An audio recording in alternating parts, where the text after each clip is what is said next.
አንተ ነበለጠ ይባላል። ሜካኒካል ኢንጂነር አንተ ነበለጠ ያ።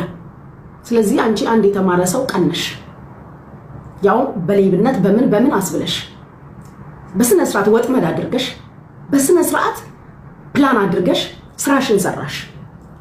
ከዛ ፖሊስ ፖሰተው መጣሽ፣ የተፖሰተው ይዘሽ እግዚአብሔር የስራሽን ይስጥሽ። ያ ልክ ነሽ፣ ቦታው ላይ ተገኝቷል። ልክ ነሽ፣ ቦታው ላይ ተገኝቷል።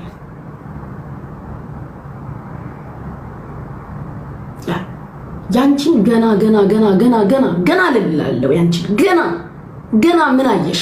ገና አንቺ አሁን የሰውን ፍርድ ነው ያየሽ፣ የእግዚአብሔር ፍርድ ይጠብቅሻል። አንቺ ገና ለኔ ወንድሜ ነው፣ ዛሬም ኩራቴ ነው፣ ዛሬም ክብሬ ነው።